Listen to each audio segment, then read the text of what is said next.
Welcome back to my channel. आज आप लोग के सामने प्रेजेंट हुआ हूं एक नए टॉपिक के साथ, नए चैप्टर्स के साथ, उपसर्ग। सबसे पहले हम जानेंगे उपसर्ग होता क्या है, उपसर्ग कहते किसे हैं और क्यों इंपॉर्टेंट है। उपसर्ग से आपको 5 मार्क्स का क्वेश्चन मिलता ही मिलता है, कभी कभी 10 मार्क्स का भी क्वेश्चन पूछा जा सकता है एग्जाम में, तो ये इंपॉर्टेंट है और बहुत इजी भी है, इसलिए आपको इजिली मार्क्स इसमें मिल जाएंगे और आप गेन कर सकते हो अच्छे मार्क्स। तो चलिए स्टार्ट करते हैं उपसर्ग। तो उपसर्ग होता क्या है, सबसे पहले ये जानेंगे। तो उपसर्ग वो वर्ड होता है, कोई भी परादी जो 22 उपसर्ग होते हैं किसी भी क्रिया के पहले जुड़ जाने के साथ उसकी मीनिंग को चेंज करता है। यानी कोई भी वर्ड हो उससे पहले जो, जैसे हार, हार का मतलब हो गया कि हम हार गए, लॉस हो गए, लूज हो गए, लेकिन पर जो जोड़ दिए, पर उपसर्ग इसमें आगे ऐड हो जाएगा तो पर हार, तो इसका मीनिंग ही पूरा चेंज हो जाता है। पर हार का मतलब होता है किसी पे आक्रमण करना, किसी पे अटैक करना, तो पूरा मीनिंग ही चेंज हो गया। जैसे आता है ना पुत्र, पुत्र में अगर सु जोड़ दिए, यानी कि सु उपसर्ग अगर उसमें ऐड कर दिए तो सु का मतलब होता है अच्छा, पुत्र का मतलब होता है बेटा। नॉर्मली पुत्र बोल रहे हैं तो बेटा हुआ, या अच्छा है बुरा है कोई को कोई पता नहीं है, लेकिन जब सु उपसर्ग इसमें ऐड हो रहा है तो उसकी पूरी मीनिंग ही चेंज हो जा रही है, क्वालिटी चेंज हो रही है। सुपुत्र कहते हैं ना, सुपुत्र कुपुत्र यानी अच्छा बेटा, सुपुत्री अच्छी बेटी, कुपुत्र या कुपुत्री यानी गलत बेटी या अच्छी बेटी। ठीक है, अब आते हैं, हम देखते हैं कि उपसर्ग होता क्या है। तो प्र, प्रा, अप, नील, निस, दूर, ये 22 जो परादी होते हैं जिस समय क्रिया के साथ जुड़ जाते हैं और योग कर लेते हैं उन्हें क्या कहते हैं, उपसर्ग कहते हैं। ये वर्ड को मीनिंग को चेंज कर मुख्य रूप से 3 प्रकार का परिवर्तन करते हैं। उपसर्ग जो होता है धातु में कितने तरह का परिवर्तन करता है, 3 तरह का करता है। अब हम देखेंगे एक एक चीज का कैसे कैसे मीनिंग चेंज हो रहा है, कहां कहां जाकर ये लगता है और कौन कौन से उपसर्ग के क्या क्या एग्जाम्पल है। तो सबसे पहले हम प्र उपसर्ग का एग्जांपल देखते हैं। तो प्र जोड़ हार क्या होता है, परहार, एक आक्रमण करना। ठीक है, आ जोड़ हार, आहार, भोजन करना। अब आइए एक एक करके देखते हैं। जो सबसे पहला हमारा था उपसर्ग वो था प्रहार। तो प्र से भवती, भू धातु में प्र लग गया तो क्या बन गया, प्रभवती। उसी तरह आप देख ले प्र जोड़ काश, काश में प्र जोड़ प्र उपसर्ग आके ऐड हुआ तो क्या बन गया, प्रकाश। प्र जोड़ कृति, कृति में क्री धातु में उपसर्ग ऐड होने से क्या बनता है, प्रकृति बन गया। उसके बाद आता है प्रा उपसर्ग, यानी उसका मीनिंग होता है उल्टा और पीछे। हाँ, मेन एक चीज और छूट रहा था जो इंपॉर्टेंट है, वो आपको किसी भी उपसर्ग का वर्ड मीनिंग जरूर याद होना चाहिए, तभी आप उससे वर्ड निर्माण कर सकते हो या बना सकते हो और अच्छे मार्क्स पा सकते हो। जैसे प्र का एग्जांपल अधिक, आगे या यस, और प्रा का मीनिंग होता है उल्टा या पीछे। जैसे भू धातु भवती में अगर प्रा जोड़ दे तो प्रा भवती, प्रा भवती। जायते, जयति, यानी जयति में अगर हम जी धातु में प्रा जोड़ दे तो क्या बन जाएगा, प्रजायते, प्रजायते। ठीक है, उसके बाद आपको प्रावर्ते, वृत्त धातु में अगर प्रा जोड़ दे तो क्या बनेगा, प्रावर्तते।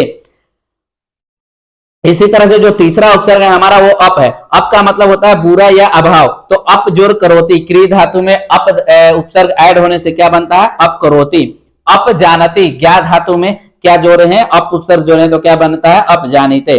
ठीक है, इसी तरह से और भी हैं कुछ एग्जाम्पल हम आपको दिखा देते हैं, बाकी आप खुद से बना बना करके ट्राई करना, क्योंकि ये इंपॉर्टेंट है, क्योंकि 5 मार्क्स में आपको पूछता है, कभी कभी 10 मार्क्स में भी आ जाता है। जैसे सम है, अच्छी तरह से या भली भांति देखा गया, सम का मतलब ये होता है। तो सम जोड़ भवती, भू धातु में अगर हम सम उपसर्ग ऐड करेंगे तो क्या बनेगा, सम भवती। सम जोड़ कल्प, कल्प में अगर हम सम धातु ऐड कल्प धातु में अगर हम सम उपसर्ग ऐड करेंगे तो क्या बनेगा, संकल्प। उसी तरह सम प्लस योग, सम धातु सम उपसर्ग को योग धातु के साथ ऐड करने पे क्या बनता है, संयोग।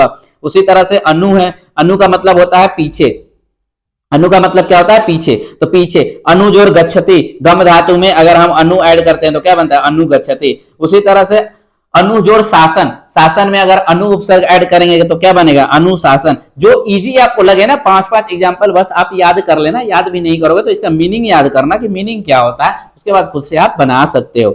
उसके बाद आता है औ का मतलब होता है नीचे या दूर, नीचे या दूर, तो अवगच्छति। गम धातु में अगर औ जोड़ देंगे, औ उपसर्ग ऐड करेंगे तो क्या बनेगा, अवगच्छति। अवगुण, गुण में अ जोड़ दिए, अवगुण यानी बेकार गुण हो जाता है, अवगुण। अ जोड़ तारा, अवतारा, अ जोड़ कासा, अवकाशा। सेम उसी तरह आया निस में, तो निस नीचे और दूर, तो निसंति। जैसे निस जोड़ सरती, श्री धातु में निस उपसर्ग ऐड करने से निसरती बनेगा। छल धातु में अगर निस उपसर्ग ऐड करेंगे तो क्या बनेगा, निश्चल बनेगा। निष्फलम तो निष्फल बनेगा। निष्पापम, निष्पापम। उसके बाद निर में आ जाता है, जैसे नीचे या दूर, उपसर्ग का मतलब होता है नीचे या दूर, नीर का नीचे या दूर, उसका पास था और इसका दूर है।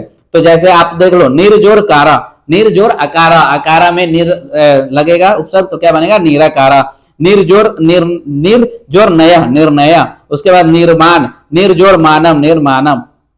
उसके बाद उसी तरह दुष्ट धातु है, दुष्ट का मतलब होता है दुष्ट और बुरा। आप एग्जांपल देख लेना इसके, दुष्ट जोर कर्म दुष्कर्म, दुष्ट जोर कृत्य दुष्कृत्य। 10वीं जो है वो दूर उपसर्ग है, बुरा और कठिन और हीन, दूर जोर वदती, वद धातु में दूर उपसर्ग जुड़ा है तो दुर्वदती, और दुर्गच्छति गम धातु में दूर जुड़ा है तो क्या बना है दुर्गच्छति। ठीक है, उसी तरह से और भी है 22 एग्जाम्पल्स है, सारे एग्जाम्पल्स एक बार हम आपको रिकॉल करा देते हैं, फिर आप खुद से एग्जाम्पल जाकर बनाना और याद करना। वी उपसर्ग, वीना और पृथक, इसका मतलब होता है वी जोर नयति, नी धातु में अगर वी जुड़ते हैं तो हम क्या कहते हैं विनयति, विनयति। वी जोर जया विजय, वी जोर भागा विभागा। अंग, अंग उपसर्ग का मीनिंग होता है पर्यंत और ओर, पर्यंत और ओर। तो आ जोर नयति, नी धातु में आ जोड़ दिए तो आन्यति, आचरति आगच्छति, गम धातु में अगर आ जोड़ दिए तो आगच्छति। आचार धातु में आ जोड़ दिए तो आचार, आ जोड़ हार में आहार। नी मतलब पर्यंत और ओर, इसका भी मतलब नी का भी सेम मतलब होता है। तो नी जोर देशक, निदेशक, नी जोर रोगा निरोगा, नी जोर वारणम तो निर्वारणम।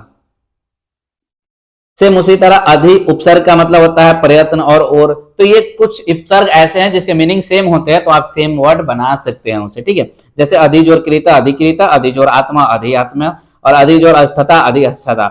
अपि का मतलब होता है निकट पास में, तो अपि मतलब पास। अपि भवति, भू धातु में अपि भवति बनेगा, और अपि गच्छति अप्यय गच्छति बन जाता है, यानी आप पास आओ। अति मतलब होता है बहुत, बहुत मतलब बहुत ज्यादा, अति। तो अति जोर वृष्ट, अतिवृष्ट, अति जोर अधिक अधिका, अधि अत्यधिका, अति जोर आचार अत्याचार।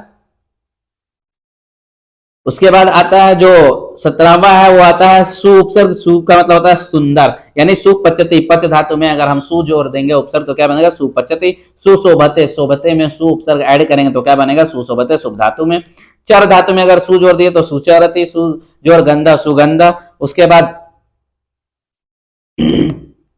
जो 18वां है वो आता है उत या उद उपसर्ग, जो ऊंचा, उसका मतलब होता है ऊंचा श्रेष्ठ और ऊपर। तो उत जोड़ दद या उत्सर्ग, उत्सर्ग, उत्कंठ, उत्कृष्टम और उद्गम। ये 3 4 5 एग्जाम्पल है, आप देख लेना। और अभी का मतलब होता है पास में आना, या और भी होता है।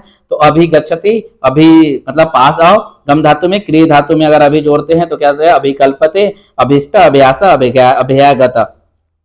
उसके बाद आता है 20वां जो आता है वो आता है हमारा प्रति उपसर्ग। उसका मतलब होता है और या उल्टा चलना। ठीक है, तो परि जोर करति, क्रिय धातु में प्रति जोड़ते हैं, प्रति करोति, प्रति जोर एका प्रत्येका, प्रति जोर इच्छा प्रतीक्षा। ठीक है, प्रति जोर एका, प्रति जोर इच्छा प्रतीक्षा। उसके बाद जो 21 नंबर का आता है, 21 नंबर पे उपसर्ग वो आता है परि उपसर्ग, जिसको मतलब होता है चारों ओर, परिकर्मा यानी परिकर्म करना। परिजोर कर्मते परिकर्मते, परिजोर पूर्ण परिपूर्ण, परिजोर हारा परिहारा, परिजोर श्रम परिश्रम। उसके बाद उप धातु जो सबसे लास्ट होता है उसका मतलब होता है समीप या निकट आना। उपजोर करोति, क्रिय धातु में उप ऐड कर दिए तो क्या बने उप करोति। उपजोर नयति उपनयति, उपजोर वसंती उप विसंती, उपजोर चारा उपचारा, उपजोर हारा उपहारा। तो ये पूरा उपसर्ग आपको हमने पढ़ा दिया है। 5 से 10 मार्क्स आपको इजीली इसमें गेन हो जाएंगे। बस एक बार आपको उपसर्ग का मीनिंग याद रखना है, उपसर्ग कहते किसे हैं, किस कंडीशन में उपसर्ग कहलाता है, किस कंडीशन में ये आगम धातु या कुछ और कहलाता है, ये सारे टॉपिक देख लेना आप। और सबके 2-2 4-4 एग्जाम्पल मैंने बता दिए हैं, तो वो एग्जाम्पल देख लेना अपने हिसाब से जो इजी लगे। और ऐसे ही ढेर सारा लेक्चर्स पाने के लिए, फ्री नोट्स पाने के लिए और फ्री लेक्चर्स पाने के लिए, फ्री BA MS का ऑल सब्जेक्ट का टीचर्स आपको मिलेंगे यहाँ पे। तो ऐसे ही ढेर सारा लेक्चर्स पाने के लिए आप मेरे चैनल को लाइक शेयर सब्सक्राइब करना ना भूले। Thank you.